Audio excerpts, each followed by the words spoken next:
ஜெபங்களுக்கு ஆண்டவர் பதில் கொடுக்க வல்லமை உள்ள தேவனாக இருக்கிறார். எத்தனை பேர் விசுவாசிக்கிறீங்க? சங்கீதம் 65:2 என்ன சொல்லுது அப்படின்னா, ஜெபத்தை கேட்கிறவரே மாம்சமான யாவரும் உம்மிடத்தில் வருவார்கள் என்று சொல்லப்பட்டிருக்கிறார்கள். ஆமென். ஜெபத்தை கேட்கிறவரே மாம்சமான யாவரும் உம்மிடத்தில் வருவார்கள். அப்புறம் ஆண்டவர் யார்? நாம் செய்கிற ஜெபங்களுக்கு அவர் பதில் கொடுக்கிறவராக இருக்கிறார். அல்லேலூயா, அல்லேலூயா.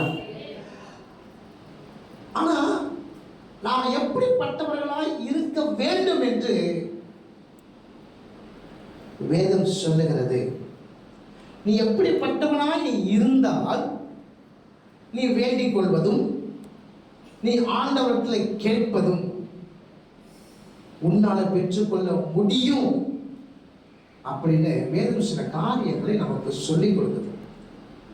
அப்படி இருந்தாதான் நம்முடைய வாழ்க்கையில அதை நம்ம பெற்றுக்கொள்ள முடியும். ஆமென். அதை நல்ல முடியும், பெற்றுக்கொள்ள முடியும். கர்த்தர் நல்லவர். அல்லேலூயா. ஆமென். அப்போ பசிக்காதவனுக்கு எது தேவையில்லை? ஆதாரம் தேவையில்லை. கரெக்டா? பசிக்காதவனுக்கு. அப்ப யாருக்கு ஆதாரம் தேவை அப்படின்னா, பசிக்கிறவனுக்கு ஆதாரம் தேவை. அல்லேலூயா. ஆமாவா இல்லையா? கர்த்தர் நல்லவர்.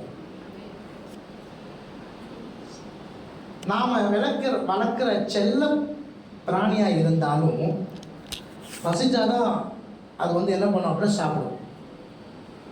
பசிக்கல அப்படின்னா நம்ம என்னதான் நம்ம கொஞ்சி அதுக்கு ஆகாரத்தை கொடுத்தாலும் அது என்ன பண்ண தெரியுமா? சட்டை பண்ணவே பண்ணாது. கரெக்டா? அது உண்மை. நம்ம குழந்தைகளுக்கும் அப்படிதான், நமக்கும் அப்படிதான். பசி இருந்தாதான் நாம் என்ன பண்ணுவோம்? ஆகாரத்தை தேடி போவோம். அப்போ நாம் எப்படிப்பட்டவர்களாய் இருந்தால் நாம் வேண்டிக் கொள்வதும் நாம் ஆண்டவர்கிட்ட கேட்கிற எந்த காரியமாக இருந்தாலும் அதை நாம் பெற்றுக்கொள்ள முடியும் என்பதை நாம் என்ன பண்ணோம்? கவனிக்கணும். ஆமென். அல்லேலூயா. கர்த்தர் நல்லவர். முதலாவதாக நீ யாராய் இருக்க வேண்டும்? ஆதியாகமம் புஸ்தகம் 26ஆம் அதிகாரம் 24வது வசனம். ஆதியாகமம் புஸ்தகம் 26:24. அந்த ராத்திரியிலே கர்த்தர் அவனுக்கு தரிசனமாகி, நான் உன் தகப்பனாகிய ஆபிரகாமின் தேவன், பயப்படாதே, நான் உன்னுடனே கூட இருந்து என் ஊழியக்காரனாகிய யார் நிமித்தம்? ஆபிரகாமின் நிமித்தம் உன்னை ஆசீர்வதித்து உன் சந்ததியை, அல்லேலூயா, ஈசாக்கு கிட்ட கர்த்தர் பேசுகிறார், நான் உன்னை ஆசீர்வதித்து உன் சந்ததியை பெருக பண்ணுவேன் என்று ஆண்டவர் சொல்றாரு. ஆனா யார் நிமித்தமா? ஆபிரகாமின் நிமித்தம். சொல்லுங்க, யார் நிமித்தம்? இன்னைக்கு தலைப்பு என்ன தெரியுமா? நிமித்தம். என்னது நிமித்தம்? சில காரியங்களை சொல்லுவோம், நான் உனக்காக பண்ணல, உங்க அப்பாக்காக பண்றேன். சொல்றாங்களா இல்லையா? நான் உனக்காக பண்ணல, நீ பண்ற காரியங்கள் ஒன்றும் சரி கிடையாது, உங்க அண்ணன் நல்லவனா இருக்கிறான், உங்க அண்ணனுக்காக பண்ற. சொல்றாங்களா இல்லையா? ஆமாவா இல்லையா? சில இடத்துல போனாங்க என்ன சொல்றாங்க அப்படின்னா, உங்க மாமாக்காக நான் அதை செய்யறேன் அப்படின்னு சொல்லுவாங்க. புரியுது நமக்கு? இப்ப இந்த இடத்துல கர்த்தர் சொல்றாரு ஈசாக்கு கிட்ட, ஆபிரகாமின் நிமித்தம். அல்லேலூயா. ஆபிரகாமின் நிமித்தம் ஈசாக்கை கர்த்தர் என்ன செய்வாரா? ஆசீர்வதிக்கிறது மாத்திரமல்ல, அவனுடைய சந்ததியை கர்த்தர் பெருக பண்ணுவேன் என்று கர்த்தர் சொல்றார். அல்லேலூயா. அப்போ யாரா இருந்தா ஈசாக்கு ஆசீர்வதிக்கப்படுவான்னா ஆபிரகாமா இருந்தார். அல்லேலூயா. புரியுதா? ஆபிரகாம் நிமித்தம். அப்போ அது என்ன சொல்ல வராரு அப்படின்னா, ஆபிரகாம் என்று நினைவு சொன்ன உடனே நமக்கு எதுக்கு என்ன நினைவுக்கு வரும்? அவன் யார்? விசுவாசத்தின் தகப்பன். அவன் யாரு? புரியுதா உங்களுக்கு? விசுவாசத்தின் தகப்பன் நிமித்தம் உன்னை நான் ஆசீர்வதிப்பேன். அல்லேலூயா. புரியுதா உங்களுக்கு? அப்போ நீ உன் வாழ்க்கையில ஆசீர்வாதத்தையும் நீ உன் வாழ்க்கையில சந்ததியும் நீ பெற்றுக்கொள்ள வேண்டும் என்று சொன்னால் உனக்கு என்ன இருக்கணும் தெரியுமா? விசுவாசம் இருக்கணுமா? என்ன இருக்கணும்? விசுவாசம். ஆபிரகாம் நிமித்தம் நான் உன்னை ஆசீர்வதித்து உன் சந்ததியை பெருக பண்ணுவேன் என்றால் உன் விசுவாசத்தின் நிமித்தம். அல்லேலூயா. உன் விசுவாசத்தின் நிமித்தம் நான் உன்னை ஆசீர்வதித்து உன் சந்ததியை பெருக பண்ணுவேன். அவருடைய வாழ்க்கையில நாம் ஆண்டவர்கிட்ட கேட்கிற எந்த காரியமாக இருந்தாலும் அதை பெற்றுக்கொள்ள வேண்டும் என்று சொன்னால் நமக்கு என்ன தேவை? விசுவாசம் தேவை.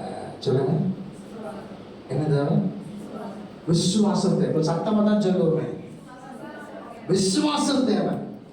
சொல்லுகிற வார்த்தைகள் இந்த அப்டம் வந்து வரணும். எப்படி வரணும்? உள்ள இருந்து வரணும். விசுவாசம். விசுவாசம் தேவை. அப்படின்னு விசுவாசம் தேவை. அல்லேலூயா. எப்பேற்பட்ட விசுவாசம் தெரியுங்களா?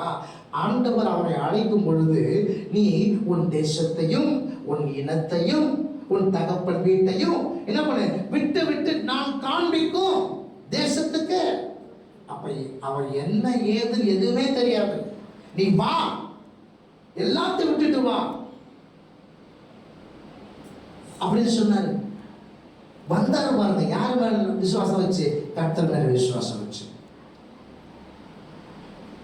கர்த்தர் ஆபிரகாமை அழைத்து ஆதியாகமம் புத்தகம் 15ஆம் அதிகாரத்துல அவன் ரொம்ப பயப்படுறான். இப்போ ஆண்டவர் என்ன பண்றாரு அப்படின்னா கூப்பிடுறாரு, நீ வாப்பா, வெளியே வா. வெளியே வந்து வானத்து நட்சத்திரங்களை என்ன கூடுமானால் அது என்ன, அப்படி உன்னுடைய சந்ததியை நான் பெருக பண்ணுவேன் என்று கர்த்தர் சொல்றார். அல்லேலூயா. எப்படியா? வானத்துடைய நட்சத்திரங்களை போல. அவர் கூப்பிட்டது எப்ப தெரியுமா? பகல் வேலை. பகல் வேலையில வெயில் இருக்கும், வெயில் சூரியன் இருக்கும், சூரியன் இருக்கும்போது நட்சத்திரம் தெரியாது. ஆனா ஆண்டவர் சொன்னார், அதான் விசுவாசமா பாருங்க. அடுத்த காரியம், சந்ததி அவனுக்கு கொடுப்பேன்னு சொன்னாரு. இவனுக்கு வயசு 75. வயதாகி போச்சு. எப்படி இருக்கு? சாராளுக்கு அந்த பெண்களுக்குரிய வழிபாடு நின்று போயிடுச்சு. அவன் அங்க சிரிக்கிறான். கிழவியான எனக்கு என்ன சொல்றாங்க? கிழவியான எனக்கு எப்படி சந்ததி வரும்? ஆண்டவர் சொன்னா வரும். அல்லேலூயா.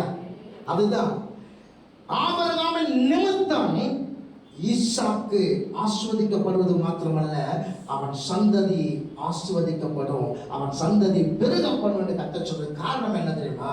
அந்த விசுவாசத்தை நிமித்தம். அவனுக்கு இருந்த விசுவாசம் என்ன செய்தது அப்படின்னாக்கா, அவன் பல ஆசீர்வாதங்களை அவனை சுதந்திரிக்க பண்ணினது. அல்லேலூயா. தன் ஒரே பேரான குமாரனை அவன் வந்து எனக்கு பலியிடுன்னு சொன்ன போது கூட கொஞ்சம் கூட யோசிக்கல பாருங்க. அல்லேலூயா. என்ன பண்றான்? கழுதையை கூப்பிட்டான், அதுக்கப்புறம் குழந்தைய கூப்பிட்டுக்கிட்டான், விறகு எடுத்துக்கிட்டான், எல்லாரையும் கூப்பிட்டுட்டு அவன் பாட்டு நடந்து வரான் பாருங்க. கர்த்தர் நல்லவர். அல்லேலூயா. அந்த கர்த்தர் காண்பித்த அந்த இடத்துக்கு வந்த உடனேயும் அவன் என்ன பண்ண தெரியுமா? நீ இங்கே இரு. வேலைக்காரனை பார்த்து சொல்றான், நீ இங்கே இரு, நானும் என் பிள்ளை ஆண்டாலும் போய் பலி செலுத்திட்டு வருவோம். செலுத்த போதே அவன் பிள்ளையதான். ஆனா என்ன சொல்றாரு? நானும் பிள்ளை ஆண்டாலும் போய் என்ன பண்ணுவோம்? பலி செலுத்திட்டு வருவோம். புரியுதா உங்களுக்கு? அதாவது ஆண்டவர் சொல்லிட்டார் அப்படின்னா ஆண்டவர் செய்து முடிக்க வல்லவராக இருக்கிறார். ஆமென். அல்லேலூயா. அப்போ உங்க வாழ்க்கையில நீங்க கேட்கிறதை நீங்கள் பெற்றுக்கொள்ள வேண்டும் என்று சொன்னால் எப்படி பெற்றுக்கொள்ள முடியும்? உங்களுடைய விசுவாசத்தை பொறுத்துதான். ஆமென். புரியுதா? நமக்கு எல்லாரும் வாயில நல்லா சொல்லுவோம், வாயில என்ன பண்ணுவோம்? சொல்லுவோம் இல்லையா? எப்படி சொல்லுவோம் அப்படின்னா, நிச்சயம் ஆண்டவர் செய்வார், நிச்சயம் ஆண்டவர் கொடுப்பார், நிச்சயம் ஆண்டவர் என்ன பண்ண ஆசீர்வதிப்பார், நிச்சயம் பிரச்சனைகளை எடுத்து போடுவார் அப்படின்னு என்ன சொல்லுவோம்? வாய் சொல்லுவோம். ஆனா இருதயமான சொல்லுவோம், எப்படி செய்வார்? என்னது? எப்படி செய்வார்? இருதயமும் வாயும் சொல்லணும், ஒன்றாய் கர்த்தர் செய்வார் என்று சொல்லி. அல்லேலூயா. உங்களுக்கு அப்படி அனுபவம் இருக்குதா? உங்க வாய் சொல்லும் ஆண்டவர் செய்வார்னு சொல்லி, ஆண்டவர் தருவார்னு சொல்லி. ஆனா அடுத்த ஒரு நினைவு ஆவியாக இருதயம் சொல்லும். ஏன்னா எப்படி தருவாரு? ஆண்டவர் சொல்லிட்டாருனாக்கா அது நிச்சயம் வந்தே தீரும். அல்லேலூயா. ஆபிரகாமின் நிமித்தம் நிச்சயமா ஈசாக்கு ஆசீர்வதிக்கப்படுவான், ஈசாக்குடைய சந்ததி பெருக பண்ணுவேன் கர்த்தர் சொன்னார்னா நிச்சயம் அதை செய்து முடிக்க வல்லவராக இருக்கிறார். அல்லேலூயா. அப்போ நீங்க கேட்டுக்கொள்வது, நீங்கள் ஆசீர்வதிக்கப்பட வேண்டும் என்று சொல்லி நீங்க ஆண்டவர்கிட்ட கேட்டீங்க அப்படின்னா, உங்க சந்ததி பெருக வேண்டும் என்று நீங்க கேட்டீங்கன்னா, யார் நிமித்தம்? விசுவாசத்தின் நிமித்தம். யார் நிமித்தம்? விசுவாசத்தின் நிமித்தம் தான் நீங்க ஆசீர்வதிக்கப்பட முடியும், உங்க சந்ததி பெருக பண்ண முடியும். அல்லேலூயா. அப்ப ஆண்டவருடைய போகும் பொழுது, அந்த சமூகத்தை தேடும் பொழுது, ஆண்டுடைய முகத்தை தேடும் பொழுது உங்களுக்கு என்ன அவசியம்னா விசுவாசம் அவசியம். ஒரு விசுவாசத்தின் நிமித்தம் தான் நீ வேண்டிக் கொள்வது உனக்கு கிடைக்கும். ஆமென். எத்தனை பேர் விசுவாசிக்கிறீங்க? அல்லேலூயா. கர்த்தர் நல்லவர். ஆமென். ஸோ அடுத்தது பார்த்தீங்க அப்படின்னா, ஆதியாகமம் புஸ்தகம் 30ஆம் அதிகாரம் 27வது வசனத்தை வாசிங்க. ஆதியாகமம் புஸ்தகம் 30ஆம் அதிகாரம் 27வது வசனம். அப்பொழுது லாபான், உம்முடைய கண்களிலே எனக்கு தயவு கிடைத்ததே, ஆனால் நீ இரு, உன் நிமித்தம் கர்த்தர் என்னை ஆசீர்வதித்தார் என்று குறிப்பினார். இப்போ அவன் யாரு? லாபான் சொல்றான். யாருன்னா யாக்கோபுடைய மாமனார். அல்லேலூயா. மருமகனை பார்த்து சொல்றா போல, நீ இரு, நீ அது இரு. ஏன் இருக்க சொல்றான் தெரியுமா? உன் நிமித்தம் நான் ஆசீர்வாதம் பெற்றிருக்கிறேன். யார் நிமித்தம்? யாக்கோபின் நிமித்தம். யாக்கோபின் நிமித்தம் லாபான் ஆசீர்வதிக்கப்பட்டிருக்கிறார். இப்ப அவன் சொல்றான், நீ இரு. லாபான் நல்லா தெளிவா அறிந்திருக்கிறான். என்ன அப்படின்னா, என்னுடைய உறவுகள் நிமித்தம் அல்ல, என்னுடைய பிள்ளைகள் நிமித்தம் அல்ல, நான் ஆசீர்வதிக்கப்பட்டதுக்கு காரணம் இந்த யாக்கோபு. யாக்கோபு அப்படின்னா அவன் யார்? அவன் மனிதனோடும் தேவனோடும் போராடி ஜெயத்தை பெற்றவன். அல்லேலூயா. யாரோடு கூட? மனிதனோடும் தேவனோடு என்ன பண்ணணும்? போராடினவன். அப்போ நீ ஆசீர்வதிக்கப்பட வேண்டும் என்று சொன்னால் உனக்கு என்ன அவசியம்? ஒரு போராடுதல். எதுல? ஜெபத்துல. சொல்லுங்க, என்னது? யாக்கோபின் நிமித்தம். அப்போ ஒரு போராட்டம் உனக்குள்ள இருக்கணும். என்ன போராட்டம்? ஒரு ஜெப போராட்டம், ஒரு ஜெப ஜீவியம். ஜெப ஜீவியம் உனக்கு இல்லை என்று சொன்னால், ஜெபம் குறைஞ்சிருச்சு வச்சுங்களேன், ஆட்டோமேட்டிக்கா உனக்குடைய மகிமை குறைஞ்சிடும். உன் குடும்பத்துல ஜெபம் இல்லை அப்படின்னா உன் குடும்பத்துல நன்மை வராது. உன் தனிப்பட்ட வாழ்க்கையில ஜெபம் இல்லை என்று சொன்னால் நீ கேட்டுக்கொள்வதை பெற்றுக்கொள்ள முடியாது. ஜெபத்தை கேட்கிறவரே வசனம் சொல்லு, ஜெபத்தை. அப்ப நீ ஜெபம் பண்ணாதானே? நீ ஜெபம் பண்ண கண்டிப்பா அவர் என்ன பண்ணுவாரு? கேட்பார். நம்முடைய ஜெபம்ல என்ன தெரியுமா? நேரம் போறது, காலண்டரை பார்க்கறது, இன்னைக்கு என்ன நாள், இன்னைக்கு தேதி என்ன, அந்த தேதியை பார்த்துட்டு ஒரு வசனத்தை வாசித்து போயிட்டே இருக்குது. சுருக்க ஜெபம் பெருத்த ஆசீர்வாதம் நம்ம சொல்லிக்கிறது. அப்படி அல்ல. யாக்கோபின் நிமித்தம் தான் நீங்க ஆசீர்வதிக்கப்பட முடியும். லாபான் தெளிவா இருந்துதான் பாருங்க, இதுவரைக்கும் அப்படிப்பட்ட ஆசீர்வாதம் எனக்கு இல்லை. இதுவரைக்கும் நானும் என் குடும்பம் இப்படி ஆசீர்வாதத்தை பெற்றுக்கொள்ளவில்லை. இந்த ஆசீர்வாதம் எனக்கு வந்ததுக்கு காரணம் யாருன்னா யாக்கோபு. அல்லேலூயா. அப்போ உன் குடும்பம் ஆசீர்வதிக்கப்பட வேண்டும் என்று சொன்னால் நீ யாரா இருக்கணும்? யாக்கோபாக இருக்கணும். யாக்கோபின் நிமித்தம் தான் உன் குடும்பத்துக்காக நீ போராடுகிறவனாக இருக்கணும். குடும்பத்துக்கு போராடுகிறா இருக்கும். கொலோசியர் 4:12 அப்போ பவுல் சொல்றான். கொலோசியர் 4:12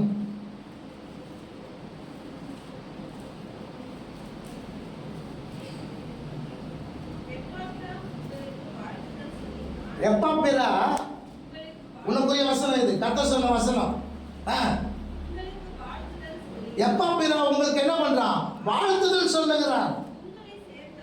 உங்களை சேர்ந்தவனும் கிறிஸ்துவின் ஊழியக்காரனுமாகிய இவன் நீங்கள் தேவனுக்கு சித்தமானவர்கள் எல்லாவற்றிலும் தேறினவர்களாகவும் பூரண நிச்சயம் உள்ளவர்களாகவும் நிலை நிற்க வேண்டும் என்று தன் ஜெபங்களில் உங்களுக்காக போராடுகிறவன் எப்பாப்பிரா. அல்லேலூயா. உங்களுக்காக போராடுகிறவன் யாரு? எப்பாப்பிரா. புரியுதா உங்களுக்கு? நீங்கள் தேறினவர்களாக நிலை நிற்கிறவர்களாக இருக்கும்படிக்கு உங்களுக்காக போராடுகிறவன். எதுல? ஜெபத்துல. அவன் பண்ற ஜெபங்களால நீங்கள் கர்த்தருக்குள்ளே நிலை நிற்பீர்கள். ரோமர் எழுதின நிருபம் 15:32 வாசிக்கும் பொழுது, ரோமர் 15:32 வாசிக்கும் பொழுது அங்கே கர்த்தருடைய வார்த்தை இப்படியே சொல்லுது. அப்போஸ்தலன் பவுல் சொல்லுகிறான், நீங்கள் தேவனை நோக்கி செய்யும் ஜெபங்களில் நான் போராடுவது போல நீங்களும் என்னோடு கூட போராட வேண்டும் என்று நம்முடைய கர்த்தராகிய இயேசு கிறிஸ்துவின் நிமித்தம் ஆவியானவருடைய அன்பின் நிமித்தமும் உங்களை வேண்டிக் கொள்கிறேன். பவுல் சொல்றாரு பாருங்க, என்ன போல போராடணும் ஜெபத்துல. அல்லேலூயா. நம்ம அப்படி போராடுறோமா ஜெபத்துல? சொல்லுங்க பார்க்கலாம். நம்ம அப்படி போராடுறதே கிடையாது. நமக்கு பார்த்தீங்க அப்படின்னா, இப்போ ஒரு கல்வாரி பாடல் பாடுகிறோம் என்று சொன்னார். என்னது? கல்வாரி பாடல்கள் பாடுறோம் அப்படின்னாக்கா கண்களில் தண்ணீர் வரணும், இருதயம் உடைக்கப்படணும். இருதயம் என்ன பண்ணணும்? உடைக்கப்படணும். இப்போ அன்பே கல்வாரி அன்பே அப்படின்னாக்கா அப்படி என்ன பண்ண? சிரிச்சுக்கிட்டு பல்ல இழிச்சுக்கிட்டு பாடக்கூடாது. நமக்காக அவர் பாடுபட்டாரு, நமக்காக அவர் என்ன பண்ணாரு? துக்கங்களை சுமந்திருக்கிறாரு. நமக்காக அவர் மரணத்தை ருசி பார்த்தார். நமக்காக, எனக்காக அவர் என்ன செய்தாரு? இவ்வளவு பாடுகள் அனுபவித்தார் என்பதை நீ நினைச்ச அப்படின்னா நிச்சயமா உன் இருதயம் உடைக்கப்படும். அல்லேலூயா. சும்மா மற்ற பாடல்களை பாடுவது போல நீ கல்வாரி பாடல்களை பாட முடியாது. அப்போ உன் குடும்பத்துக்காக, உன் குடும்பம் ஆசீர்வதிக்கப்படும்படியாக நீ இருக்கணும் அப்படின்னா, நீ நினைக்கிற அப்படின்னா, நீ அதுக்காக என்ன பண்ண? நீ யாக்கோபா மாறணும், ஒரு போராடுகிறவனாய். லாபான் தெளிவா சொல்றான், அறிந்து கொண்டான், தெளிவா சொல்றான், நீ இங்கே இரு. அல்லேலூயா. எத்தனை மாமனார் தன்னுடைய மருமகனை பார்த்து சொல்ல முடியும்? நீ இங்கே இருப்பா, நீ வந்ததுனால தான் என் குடும்பம் ஆசீர்வதிக்கப்பட்டிருக்குன்னு சொல்லு. எத்தனை மாமியார் தன்னுடைய மருமகளை பார்த்து சொல்ல முடியும்? மா, நீ வந்தது நிமித்தமாக தான் என் குடும்பம் ஆசீர்வதிக்கப்பட்டிருக்கிறது. எத்தனை பேர் சொல்ல முடியும்? சொல்ல முடியுமா? நம்மளால சொல்ல முடியாது. கையை உயர்த்தி சொல்ல முடியாது. புரியுதா உங்களுக்கு? காரணம் என்ன? அவர்கள் யாக்கோபாய் வரவில்லை. யாக்கோபை போல தன் குடும்பத்துக்காக போராடுகிறவராய் இல்லை. நீ போராடிப்பா, உன் குடும்பம் ஆசீர்வதிக்கப்படும். அல்லேலூயா. கர்த்தர் நல்லவர். ஆமா. சும்மா உட்கார்ந்துட்டு அப்படியே உட்கார்ந்துட்டு தாளாட்டி போடுறது அல்ல ஜெப வாழ்க்கை.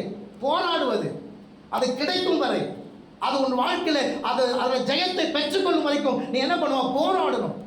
புரியுதா உங்களுக்கு? யாக்கோபு இப்போ தான் ஆசீர்வதிக்கப்பட்ட தேசத்துல இருந்து தன்னுடைய தேசத்துக்கு போகும் பொழுது அதன் நடுவில் ஏசா இருக்கிறான். இப்ப ஏசா அவன் அன்னைக்கு சொன்னான், நான் உன்னை என்னைக்கு பார்க்கணும் அன்னைக்கு கொன்று போடுவேன் சொல்லி பயம். இப்ப அந்த ஏசாவின் கையிலிருந்து தன்னை காப்பாற்ற வல்லவர் யார் அப்படின்னா அது தேவனாகிய கர்த்தர் ஒருவர் மாத்திரமே என்பதை தெளிவாய் அறிந்திருந்த யாக்கோபு என்ற ஒரு ஆற்றை கடந்து முழுவதுமா போராடுறான் பாருங்க. அல்லேலூயா. இங்க அவன் போராடுறான், அங்க கர்த்தர் தரிசன சொப்பனத்தில் பேசி யாக்கோபோடு கூட சமாதானத்தை தவிர வேற எதையும் பேசக்கூடாது. அல்லேலூயா, அல்லேலூயா. உங்க போராடுதல் அப்படி இருக்கணுங்க. நீங்க இங்க போராடினா புரியுதா? நீங்க போராடினா உங்க எதிராளி கிட்ட கர்த்தர் நாங்க பேசணும். என் மகள் கிட்ட, என் மகன் இடத்துல நீ சமாதானத்தை தவிர வேற எதுவும் பேசக்கூடாது. அல்லேலூயா. அப்போ நான் வசிக்கிற இடத்துல, என் குடும்பத்துல, என் நிமித்தம் என் குடும்பம் ஆசீர்வதிக்கப்படணும். அல்லேலூயா. அப்ப நான் என்ன பண்ணணும்? போராடுகிறவனாக இருக்கணும் ஜெபத்துல. அல்லேலூயா. ஈசாக்கை கர்த்தர் ஆசீர்வதிக்கணும் அப்படின்னா, ஈசாக்கு கர்த்தருடைய சந்ததி பெருக பண்ணணும் அப்படின்னா யார் நிமித்தம் தான்? ஆபிரகாம் நிமித்தம் தான். அல்லேலூயா. விசுவாச தகப்பனாகிய விசுவாசத்தின் நிமித்தம் தான் அவன் ஆசீர்வதிக்கப்பட முடியும், அவன் பெருக பண்ண முடியும் சந்ததி. லாபான் சொல்றான், தெளிவா சொல்றான், நான் ஆசீர்வதிக்கப்பட்டிருக்கிறதுக்கு காரணம் என்ன? நீ தான் சொல்றான்.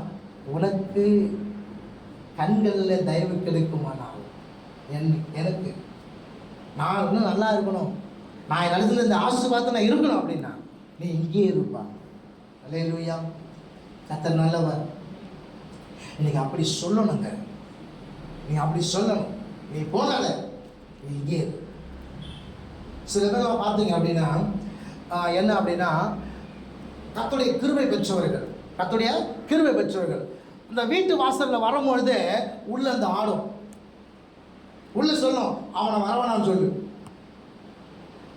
அவனை வரவேணான்னு சொல்லு. ஏன் அப்படின்னா உள்ள இருக்கிற ஸ்பிரிட் இருக்க முடியாது, இங்கே அவனால் இருக்க முடியாது, அவனை வரவேணான்னு சொல்லு.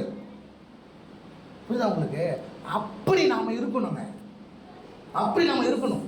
சும்மா ஏதோ வந்தோம், உட்காந்தோம், வார்த்தையை கேட்டோம், ஒரு 4 பாட்டை பாடினோம், 4வது பாட்டில் 3வது சரணத்திலேருந்து ஏதோ கத்தணும், இந்த இப்படிலாம் இருக்கக்கூடாது, நாம் வாழக்கூடாது, இப்படி இருக்கக்கூடாது. இது சரியான ஆவிக்குரிய வாழ்க்கை இல்லை.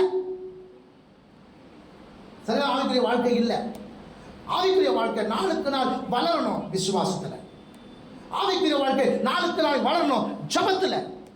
உன் வாழ்க்கை ஜபத்தில் ஆரம்பித்து எப்போ முன்னா நீ ஜபத்தில் தான் உன் வாழ்க்கை முடியணும். ஜபமே உன் வாழ்க்கை ஆயிடணும். இல்லையா? ஆமாம். ரட்சிக்கப்பட்ட புதுசில் நம்ம நல்லா ஜபம் பண்ணி இருப்போம் இல்லையா? ஒரு என்ன பண்ணுவோம், குறைஞ்சது ஒரு மணி நேரம் நல்லா ஜபம் பண்ணி இருப்போம். நாட்கள் செல்ல செல்ல 1 மணி நேரம்ன்றது என்ன ஆகணும்? 1.5, 2, 2.5, 3 அப்படி போயிருக்கணும் இல்லையா? இது நாட்கள் செல்ல செல்ல என்ன குறைஞ்சிக்கிட்டே வருது. 1ன்றது 3/4, 3/4 1/2, 1/2 1/4, 1/4 10, 10 5, அதுக்கப்புறம் என்னது? சோத்திரம் ஆண்டவரே. ஒரு சிலுவையை போட்டு போயிட்டே இருக்குது. காரணம் ஒரே வார்த்தையில், அவர் பார்த்துக்குவார். என்னவா? என்னை பற்றி அவருக்கு தெரியாது ஒன்றும் இல்லையே. என் பிரச்சனை நல்லா அவருக்கு தெரியும், என் சூழ்நிலை அவருக்கு நல்லா தெரியும். தெரிஞ்சும் ஆண்டவர் என்ன தேவை செய்கிறாரு? நீ போராடினா தான் அதை பெற்றுக்கொள்ள முடியும். அல்லேலூயா. போராடினா தான் பெற்றுக்கொள்ள முடியும். போராடல அப்படின்னா பெற்றுக்கொள்ள முடியாது. என்ன காரியமாக இருந்தாலும் ஒன்று நீ யாராக இருக்கணும்? ஆபிரகாமாக இருக்கணும், இல்லைன்னா நீ யாக்கோபாக இருக்கணும். அல்லேலூயா. 3வது 2 சாமுவேல் 6ஆம் அதிகாரம் 11 மற்றும் 12 வசனங்களை வாசிக்கும்.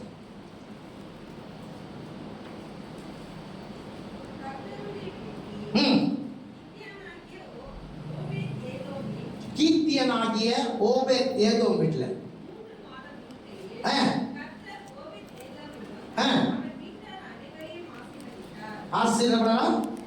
ஆசீர்வதித்தார். தேவனுடைய பெட்டியின் நிமித்தம் கர்த்தர் ஓபேத் ஏதோம் வீட்டையும் அவனுக்கு உண்டான எல்லாவற்றையும் ஆசீர்வதித்தார் அந்த இடத்துல எப்படி வாசிக்கலாம்னாக்கா, அப்படியே நீங்க வழக்கமா வாசிக்கிறது வாசிக்காம என்று அப்படி நிறுத்தணும் அந்த இடத்துல. புரியுதா உங்களுக்கு? உடன்படிக்கை பெட்டி ஓபேத்-ஏதோம் வீட்டில் இருந்தது, 3 மாசம் இருந்துச்சு. அந்த உடன்படிக்கை பெட்டி அவன் வீட்டில் இருந்தது நிமித்தம் கர்த்தர் ஓபேத்-ஏதோம் வீட்டை கர்த்தர் ஆசீர்வதித்தார் என்று யார் கேள்விப்பட்டது? தாவீது ராஜாவுக்கு அறிவிக்கப்பட்டது. அப்பொழுது தாவீது தேவனுடைய பெட்டியை ஓபேத்-ஏதோமின் வீட்டிலிருந்து என்ன எப்படி கொண்டு வந்தானா? புரியுதா உங்களுக்கு? இப்ப ஓபேத்-ஏதோம் வீடு ஆசீர்வதிக்கப்பட்டதுக்கு காரணம் என்ன? அவன் வீட்டுல என்ன இருந்துச்சுங்க? உடன்படிக்கை பெட்டி இருந்துச்சு. என்ன இருந்தது? உடன்படிக்கை பெட்டி இருந்ததுனால அவன் வீடு என்னாச்சு? ஆசீர்வதிக்கப்பட்டது. அல்லேலூயா. புரியுதா உங்களுக்கு? ஆபிரகாமின் நிமித்தம் ஈசாக்கு, யாக்கோபின் நிமித்தம் லாபான், உடன்படிக்கை பெட்டியின் நிமித்தம் ஓபேத்-ஏதோம் வீடு. அல்லேலூயா. புரியுதா உங்களுக்கு? இதை கேள்விப்பட்ட உடனே தாவீது என்ன பண்ணிட்டான் அப்படின்னா, இனி அந்த பெட்டி எங்க இருக்கக்கூடாது, அங்க இருக்கக்கூடாது. அந்த பெட்டி எங்க இருக்கணும்?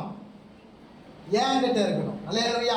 கொண்டு வர சொல்லிட்டான் பாருங்க. புரியுதா உங்களுக்கு? அப்போ எதனால அவன் வீடு ஆசீர்வதிக்கப்பட்டது அப்படின்னா, அந்த உடன்படிக்கை பெட்டியின் நிமித்தம். அல்லேலூயா. அப்போ உடன்படிக்கை, புரியுதா உங்களுக்கு? அப்போ உடன்படிக்கை பெட்டி நிமித்தம் ஆனா என்ன அப்படின்னா, பிரதிஷ்டை. சொல்லுங்க, எது? உன் பிரதிஷ்டையின் நிமித்தம் தான் நீ ஆசீர்வதிக்கப்படுற. இல்லையா? ஞானஸ்தானம் எடுக்கும்போது நம்மளும் தேவனும் உடன்படிக்கை பண்ணுறோமா இல்லையா? கல்யாணத்தில் உடன்படிக்கை பண்ணுறோமா இல்லையா? கணவன் மனைவி ஆகும்போது என்ன பண்ணுறோம்? ஒரு உடன்படிக்கை பண்ணுறோமா இல்லையா? உடன்படிக்கை பண்ணும்போது என்ன சொல்கிறோம்? நீதிபதி நம்மை பிரிக்கும் வரை அப்படி சொல்றோமா? மரணம் வரை. சொல்லுங்க, என்ன வரை? மரணம் வரை. அப்படிதான் சொல்றோம். இன்பத்திலும் துன்பத்திலும் சுகத்திலும் சுகவீனத்திலும் அப்புறம் மரணம் நம்மை பிரிக்கும் வரை உடன்படிக்கை. அந்த உடன்படிக்கையில சரியாய் ஒரு பிரதிஷ்டை, அந்த பிரதிஷ்டையில நீ சரியா இருந்தினா நீ ஆசீர்வதிக்கப்படுவ. அப்போ நீ என்ன பிரதிஷ்டை பண்ணிருக்க? சில விஷயங்கள் நீ நேர்ந்து கொண்டாம இருப்பது நல்லது. சில விஷயத்தில் ஆண்டவர்கள் உடன்படிக்கை பண்ணாம இருப்பது நல்லது. சில பேர் உடன்படிக்கை பண்ணிடுது, ஆண்டவரே நான் இத்தனை அதிகாரம் நான் செய்வேன், படிப்பேன், நான் இவ்வளவு நேரம் நான் ஜெபம் பண்ணுவேன். நீ சொல்லிட்டு செய்யாம இருந்தா அதுவே உனக்கு கண்ணியாகும், அதுவே உனக்கு ஆபத்தாய் முடியும். நீ வாசிக்கிறத வாசி, இதை காட்டிலும் மேலான நேரத்தை கர்த்தருக்கு கொடுத்து நீ வாசித்தனா அது கிருபை. அல்லேலூயா. நீ உடன்படிக்கை பண்ணிட்டு அதை செய்யாம இருந்தா அது ஆபத்து. இல்லையா? நீ ஒரு பொருத்தனை பண்ணிட்டு அந்த பொருத்தனையை கர்த்தருக்கு செலுத்தாமல் இருந்தால் அதுவே உனக்கு என்ன ஆகும்? நிறைய பேருடைய வாழ்க்கையில் அதான். நீ ஆசீர்வதிக்கப்படாததுக்கு காரணம் தெரியுமா? உன் வாய் சரியில்லை. என்ன சரியில்லை? உன் வாய் சரியில்லை. இப்போ ஆண்டவர் உனக்கு, ஆண்டவர்கிட்ட நீ இத்தனை மணி நேரம் நீ இருப்ப, இத்தனை அதிகாரங்கள் நான் வாசிப்பேன் இப்படி சொல்லிட்டு அதை விட்டுட்ட அப்படின்னா அதுவே உனக்கு ஆபத்து. அப்ப நீ என்ன சொன்ன அதை செய்றியா, செஞ்சுட்டு இருக்கியா? சிம்சோனை எடுத்துட்டோம் அப்படின்னா, சிம்சோன் ஒரு பிரதிஷ்டை உள்ள ஒரு மனுஷன். அவன் மேலே எது படக்கூடாது? சவரகன் கத்தி படக்கூடாது. அப்ப சவரகன் கத்தி அவன் மேலே பட்டுட்டா புரியுது அவங்களுக்கு? அவன் என்ன ஆயிடும்? அவன் பிரதிஷ்டை போயிடும். இப்போ அவனுடைய முடி என்னாச்சு? சவரகன் கத்தியால சிறைக்கப்பட்டது. இப்போ முன்பு போல அவன் கர்த்தர் தன்னோடு கூட இருக்கிறாய் என்ற நினைச்சுதான் ஏறான். இறங்க அந்த கட்டிலிருந்து வரான். ஆனால் நல்லா புரிந்து கொள்ளுங்க, கர்த்தருடைய ஆவியானவரை விட்டு எடுபட்டு போயிட்டார். நிறைய பேர் அப்படிதான். நிறைய பேர் கர்த்தரை கூட இருக்கிறான்னு நினச்சிருக்கீங்க, உங்ககிட்ட அவர் இல்லாததே உங்களுக்கு தெரியல. காரணம் என்ன தெரியுமா? நீ பண்ண அந்த பிரதிஷ்டையில் நீ என்ன பண்ண, ஒழுங்காய் இல்லை. கண்டபடி வேண்டிக் கொள்வது, கண்டபடி பிரதிஷ்டை பண்ணிக்கிறது, கண்டபடி ஆண்டவர்கிட்ட என்ன பண்ணுது, நான் அப்படி ஆக்கும், இப்படி ஆக்கும், இப்படி செஞ்சிருவாக்கும், அப்படி செஞ்சிருவாக்கும். ஆனால் எதுவுமே செய்யறது கிடையாது. அப்போ மட்டும் உணர்ச்சி வசப்பட்டு எந்த காரியத்தையும் தயவு செய்து என்ன பண்ண தேவையில்லை, நீங்கள் சொல்லாதீங்க. உணர்ச்சி வசத்தில் எடுக்காதீங்க. நிறைய பேர் சொல்லுது என்ன அப்படின்னா, ஆண்டவரே இந்த வேலை மட்டும் என் பையனுக்கு கிடைச்சிருச்சுன்னா அவன் சரியா எந்த வாரமும் என்ன பண்ண மாட்டான், நிற்கவே மாட்டான். அவன் அடுத்த வாரம் வர மாட்டான். நிறைய பேர் வேலை இல்லாமல் ஜபிக்கிறது, கர்த்தர் வேலை கொடுப்பாரு. வேலை கொடுத்த பிற்பாடு, மாஸ்டர் இன்னைக்கு வேலை இருக்குது, உங்களை வேலைக்கு போவானான்னு சொல்ல, நீ அப்படி ஜெபிக்காத. புரியுதா உங்களுக்கு? நீ ஒழுங்கு, ஆண்டவரே எனக்கு வேலை இல்லை, சரிங்களா, எனக்கு ஒரு வேலையை நீங்கள் கொடுத்தீங்க அப்படின்னா என்னுடைய வாழ்வாதாரம் என்ன ஆகும், மேம்படும். ஆண்டவரே எனக்கு ஒரு வேலையை ஆண்டவரே நீங்கள் கொடுங்க சொன்னால் ஆண்டவர் வேலை கொடுப்பார். கொடுக்காம இருப்பாரா? கொடுப்பார். நீ என்ன பண்ண, உணர்ச்சி வசப்பட்டு ஆண்டவரே எனக்கு நான் கஷ்டப்படுறேன், நான் வேதனைப்படுறேன், நான் காசு இல்லாமல் ரொம்ப துன்பப்படுறேன், எனக்கு ஒரு வேலையை கொடுப்பீரானால் நான் சரியா தேவ சமூகத்துக்கு லீவ் போடாமல் வருவேன் அப்படின்னு நேர்ந்துக்கிறியா, அடுத்த வாரமே நீ வேலைக்கு போயிடுவேன். அப்போ பிரச்சனை என்ன ஆகுது? புரியுதா? உடன்படிக்கை நிமித்தம் சொல்லுங்க. திறக்க மாட்டீங்களே, ஏன்னா நிறைய பேர் வேண்டிக் கொண்டு இருப்பீங்களா, எனக்கு தெரியும். உன் உள்ளத்துல ஆண்டவர் பேசுற. உடன்படிக்கை நிமித்தம் ஓபேத் ஏதோமுடைய வீட்டை கர்த்தர் ஆசீர்வதித்தார். புரியுதா? உன் பிரதிஷ்டம் ரொம்ப முக்கியம். நீ என்ன வேண்டிக் கொண்ட, என்ன உடன்படிக்கை பண்ணிக்க ஆண்டவர்கிட்ட, என்ன நேர்ந்து கொண்ட ஆண்டவர்கிட்ட, நான் இந்த காரியத்தை செஞ்சா நான் இப்படி ஆண்டவரை இருக்கிறேன்னு சொல்லி எந்த காரியத்தை ஆண்டவர்கிட்ட வேண்டி இருக்கேன், அந்த காரியத்தை நீ செய்யறியா? ஒருவேளை செய்யாம இருந்தினா இப்போ ஒப்பு கொடு, ஆண்டவரை நான் செய்யறேன். இல்லையா? ஆண்டவர் உன்னை மன்னிப்பாருமா, ஆண்டவர் மன்னிப்பாரு. நீ சரியா மனம் திரும்ப, ஆண்டவர் நான் செஞ்ச தப்பு தான் ஆண்டவரை, அதை ஒத்துக்கணும். என்ன பண்ணணும்? ஒத்துக்கணும். ஒத்துக்கிட்டா ஆண்டவர் என்ன பண்ணாரு, மன்னிப்பாரு. அவருடைய இரக்கமும் கிருபையும் உனக்கு வரும். வந்து அந்த காரியத்தை செய்வதற்கு உனக்கு உதவி செய்யும். நீ இல்லை நான் ஒன்றும் அப்படி இல்லை, ஆக மொத்தம் 10 அதிகாரத்தில் 9 வாசித்தனே, 10 அதிகாரத்தில் 10 வசனத்தில் 9 வசனத்தை வாசித்தனே, அவுட். ஆமாவா இல்லையா? நல்லா புரிந்து கொள்ளுங்க. இப்போ உங்களுக்கு பசி எடுக்குது. முதல்ல என்ன தட்டில் போடணும்? சாப்பாடு தானே போடணும். சாப்பாடு போட்டதுக்கப்புறம் குழம்பு ஊற்றணும். ஓகே, நல்லா பசி எடுக்குது. குழம்பு மட்டும் ஊற்றிட்டு சாப்பாடு போயிட்டாருன்னு வச்சுங்க பந்தியில், உங்களுடைய பார்வை எப்படி இருக்கும் கொஞ்சம் நினச்சி பாருங்க. புரியுதா உங்களுக்கு? அப்போ செய்வதை கரெக்டாக என்ன பண்ணணும், சரியாக என்ன பண்ணணும், செய்யணும்ல. சரியாக செய்தால்தான் அவங்க என்ன பண்ணணும், ஒரு திருப்தி உண்டாகும். ஆமாம் இல்லையா? ஆமாம் தானே? அப்போது நீங்கள் என்ன உடன்படிக்கை பண்ணீங்க, அந்த உடன்படிக்கை சரியாக செய்யுங்க. நான் பண்ணுறேன், நான் செய்யறேன். அனனியாய் சத்ருடைய வாழ்க்கை என்னாச்சு? செய்யறேன்னு சொன்னாங்க, ஆனால் என்ன பண்ண, செய்யலை. செய்யாதனால்தான் அவர்கள் மரித்தார்கள். அவங்களுடைய வாழ்க்கையில் ஒரு இல்லாமை வர்றதுக்கு காரணம் என்ன? உடன்படிக்கை இல்லை, சரியில்லை. அல்லேலூயா, அல்லேலூயா. கர்த்தர் நல்லவர். ஈசாக்கு ஆசீர்வதிக்கப்பட வேண்டும் என்றால் யார் நிமித்தம்? ஆபிரகாமின் நிமித்தம். அல்லேலூயா. சோ விசுவாசத்தின் நிமித்தம் தான் அவனும் அவனுடைய சந்ததியும் பெருக முடியுமே தவிர மற்றபடி முடியாது. அல்லேலூயா. லாபான் ஆசீர்வதிக்கப்பட்டதுக்கு காரணம் யார் நிமித்தம்? யாக்கோபின் நிமித்தம். யாக்கோபு யாரு? போராடுகிறவன். அல்லேலூயா. அப்ப போராடுறதுனால யார் ஆசீர்வாதத்தை பெற்றுக்கொண்டா? அவனால லாபான் பாருங்க. அல்லேலூயா. அப்போ உன்னால உன் வீடு ஆசீர்வதிக்கப்பட வேண்டும். நீ எப்படிப்பட்டவனாய் இருக்கணும்? நீ போராடுகிறவனாய் இருக்க வேண்டும். ஓபேத் ஏதோம் வீடு ஆசீர்வதிக்கப்பட்டதுக்கு காரணம் உடன்படிக்கை பெட்டி அவன் வீட்டிலே இருந்தது. அல்லேலூயா, அல்லேலூயா. உடன்படிக்கை என்னது? ஒரு பிரதிஷ்டை. அந்த பிரதிஷ்டை சரியா இருக்குமானால் நீ என்ன கேட்கிறியோ அது உனக்கு கிடைக்கும். அதனால நீ ஆசீர்வதிக்கப்பட்டிருக்க. ஆமென், அல்லேலூயா. நான்காவதாக ஏசாயா எழுதின தீர்க்கதரிசன புஸ்தகம் 65வது அதிகாரம் 8வது வசனம். ஏசாயா 65:8.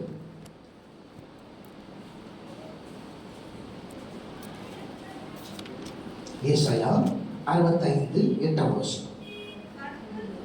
கர்த்தர் சொல்லுகிறது என்னவென்றால், ஒரு திராட்சை குலையில் ரசம் காணப்படும் போது அதை அழிக்காதே, அதிலே ஆசீர்வாதம் உண்டு என்று சொல்லுகிறபடி நான் என் ஊழியக்காரன் நிமித்தம் அனைத்தையும் அழிக்காதபடி செய்த. என் ஊழியக்காரன் நிமித்தம். நான்காவது காரியம், ஒரு திராட்சை கொள்ள என்ன இருக்குதா? திராட்சை ரசம் இருக்கு. திராட்சை கொள்ளையில் என்ன இருக்குது? ரசம் இருக்கு. இப்ப அந்த ரசம் பாதுகாக்கப்பட வேண்டும். அது அழிக்கப்படக்கூடாது. எப்ப அழிக்கப்படாது அப்படின்னா ஊழியக்காரன் நிமித்தம். அல்லேலூயா. அல்லது ஊழியத்தின் நிமித்தம். அப்போ உங்களுக்கு ஆசீர்வாதம் இருக்குது. கர்த்தருடைய ஆசீர்வாதத்தை கட்டளையிட்டு இருக்கிறார். அதை நீ பாதுகாத்து கொள்ளணும் அப்படின்னா, அதை தக்க வைத்துக் கொள்ளணும் அப்படின்னா, உனக்கு ஒரு ஊழியத்துடைய பாரம் உனக்கு இருக்கணும். ஒரு இது பாரம் என்ன பண்ணணும்? உனக்கு இருக்கணும். ஏதோ ஒரு வகையில் நீ ஆண்டவருக்காக ஊழியம் செய்யணும். அல்லேலூயா. வீட்டிலே இருந்து என்ன பண்ணலாம்? ஜெப வீட்டுக்காக நீ ஜெபிக்கலாம். வீட்டிலே இருந்து நீ மற்றவர்களுக்காக ஜெபிக்கலாம். நீ வீட்டிலே இருந்து கொண்டு என்ன பண்ணலாம்? தேசத்துக்காக ஜெபிக்கலாம். நீ வீட்டிலே இருந்து பாவத்திற்காக ஜெபிக்கலாம். ஏதாவது ஒரு காரியம், ஏதாவது ஒரு விஷயம் ஊழியக்காரன் நிமித்தமா. சொல்லுங்க, உன் வீட்டிலே ஆசீர்வாதம் இருக்கிறது. அந்த ஆசீர்வாதம் பாதுகாக்கப்பட வேண்டும் என்று சொன்னால் உனக்கு ஊழியத்தின் ஆவி, ஊழியத்துடைய பாரம் உனக்கு இருக்கணும். அந்த ஊழியத்தின் பாரத்தின் நிமித்தமாக, ஊழியக்காரன் நிமித்தமாக நான் என்ன பண்ண மாட்டேன், நான் அழிக்க மாட்டேன் சொல்றார். அல்லேலூயா. சோதம் குமார பட்டணம் பாவத்தில் இருக்குது.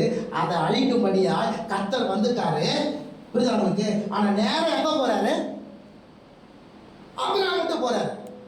ஆதியாகமம் புஸ்தகம் 18ஆம் அதிகாரம் 18ஆம் வசனத்தில் பார்க்கும் பொழுது, நான் செய்ய போவதை ஆபிரகாமுக்கு மறைப்பேனோ என் ஊழியக்காரன் ஆண்டவர் சொல்றாரு. இப்போ அவன் என்ன பண்றான்? ஜெபம் பண்றான். என்ன ஜெபம் பண்றான்? ஆண்டவரே, ஆண்டவரே ஸ்தோத்திரம், இத்தனை பேர் நிமித்தமா இருந்தா, இத்தனை நீதிமான் இருந்தா நீங்க அழிக்காம இருப்பீங்களா? கெஞ்சிரான் பாருங்க. கடைசியில் 10 வந்து நிற்பான். அந்த 10 பேர் அந்த இடத்துல இல்லை. புரியுதா உங்களுக்கு?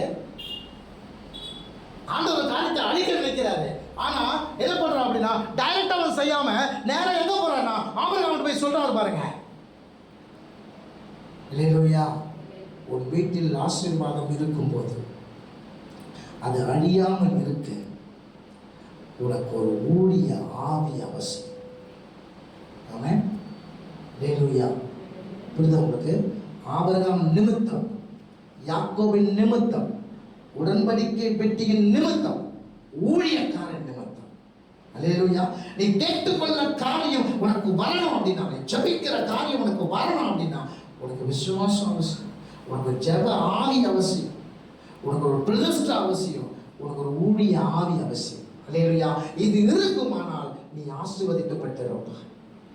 அல்லேலூயா, அல்லேலூயா. எத்தனை பேருக்கு ஆசீர்வாதம் வேணும்? எத்தனை பேர் நான் நன்றாக இருக்கணும் விரும்புகிறேன்?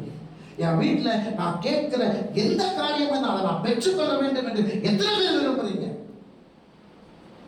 விரும்புகிற உங்களுடைய வாழ்க்கையில கர்த்தர் செய்ய வல்லவராக இருக்கிறார்.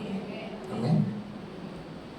அப்படி செய்யலாம் அப்படின்னா உனக்கு விசுவாசம் இருக்கணும். அப்படி செய்யணும் அப்படின்னா ஒரு ஜெப ஆவி போராடணும். ஒரு போராடுகிற ஆவி இருக்கணும். நீ கர்த்தர்கிட்ட ஒரு பிரதிஷ்டை பண்ணி இருந்தீங்கன்னா அந்த பிரதிஷ்டையில சரியா நிற்கணும். உனக்கு ஒரு ஊழிய ஆவி இருக்கணும். ஹல்லேலூயா. இப்படிதான் உனக்கு சும்மா ஒரு சாட் எடுத்து போடுங்க, அது ஊழியம். பாய் முடிச்சு வைங்க, அது ஒரு ஊழியம். ஏப்பா நான் போமா செஞ்சுட்டு போறேன்ப்பா சோத்திரம். ஆரம்பிக்கும் போது யாரும் போட மாட்டீங்களே. கர்த்தர் நல்லவராக இருக்கிறார். ஹல்லேலூயா. சின்ன சின்ன விஷயங்கள், இந்த ஃபேனை துடைக்கிறது அது ஒரு ஊழியம். ஃபேனை துடைக்கிறது, இந்த கதவு, இந்த ஜன்னல், இதெல்லாம் சின்ன ஊழியம் தாங்க. கர்த்தர் நிச்சயம் ஆசீர்வதிப்பார். ஹல்லேலூயா. அந்த ஊழிய ஆவி இருக்கணும்.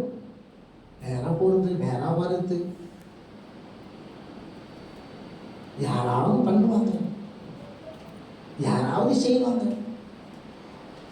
அப்படி இல்லை, நான் செய்யணும். இது என் வீடு, இது என்னுடைய ஆலயம், என் தேவன் இங்கே வீற்றிருக்கிறார், என்னை ஆசீர்வதிக்கிறவர் இங்கே இருக்கிறார், என்னை விடுவிக்கிறவர் இங்கே இருக்கிறார், என்னை நடத்துகிறவர் இங்கே இருக்கிறார். இந்த வீட்டுக்கு நான் தான் என்ன பண்ணுவேன்? கட்டுவேன். இந்த வீட்டை நான் தான் என்ன பண்ணுவேன்? பாதுகாத்து கொள்ளுவேன். அந்த பானம் அவசியம். தாவீது சொன்னான், நான் கர்த்தருடைய ஆலயத்தை கட்டுவேன்னு சொன்னான். கர்த்தர் சொன்னாரு, எனக்கு ஆலயத்தை கட்டுவேன், நான் உன் வீட்டை நான் கட்டுவேன். கர்த்தர் சொன்னார். அல்லேலூயா. எப்படி போட்டி போறாரு பாருங்க. ஆமென். எத்தனை பேருக்கு இந்த பாரம் இருக்கிறது? இருக்கணும். அப்படி இருந்தால் நிச்சயமா ஆசீர்வதிக்கப்படுவீங்க. அல்லேலூயா. வடிவத்தை சொல்லுவாங்க, ஈசாக்கு ஆசீர்வதிக்கப்படணும், அவன் சந்ததி பெருகணும் அப்படின்னா யார் நிமித்தம்? யார் நிமித்தம்? இந்த மீன் மாதிரி இப்படி பண்ணக்கூடாது. நல்ல வாயை திறந்து சொல்லுவாங்க, ஆபிரகாமின் நிமித்தம். அப்படின்னா என்ன அர்த்தம்? விசுவாசத்தின் நிமித்தம் தான் நீ ஆசீர்வதிக்கப்படுவ, உன் சந்ததியை நீ பெற்றுக்கொள்ள முடியும். அல்லேலூயா. உன் சந்ததி பெருகும். லாபான் ஆசீர்வதிக்கப்பட்டதுக்கு காரணம் என்ன? யாக்கோபு நிமித்தம். அப்ப யாக்கோபுனா போராடுகிறவன். எதுல? ஜபத்துல. நீ ஜபத்துல போராடி பார், உன் நிமித்தமா உன் வீடு ஆசீர்வதிக்கப்பட்டிருக்கும். அல்லேலூயா. ஓபேத் ஏதோம் வீடு ஆசீர்வதிக்கப்பட்டதுக்கு காரணம் உடன்படிக்கை. உடன்படிக்கை பெட்டி அங்க இருந்துச்சு. அப்ப உடன்படிக்கை என்பது ஒரு பிரதிஷ்டை. உன் பிரதிஷ்டையில் நீ சரியா இருக்கும் பொழுது உன் நிமித்தம், உன் பிரதிஷ்டையின் நிமித்தம் உன் வீடு ஆசீர்வதிக்கப்பட்டிருக்கும். அல்லேலூயா. கர்த்தர் ஒருவேளை உன் வீட்டை ஆசீர்வதித்து இருந்தாருன்னா அந்த ஆசீர்வாதம் பாதுகாக்கப்படணும், அழிக்காம இருக்கணும். அப்படின்னா உனக்குள்ள என்ன இருக்கணும்? ஒரு ஊழியக்கான நிமித்தம், ஒரு ஊழியத்தின் ஆவி உனக்கு இருக்கணும். அல்லேலூயா. அல்லேலூயா. இருக்கும் என்றால் உனக்கு கர்த்தர் கொடுத்த ஆசீர்வாதம் நிலைத்திருக்கும். ஆமென்.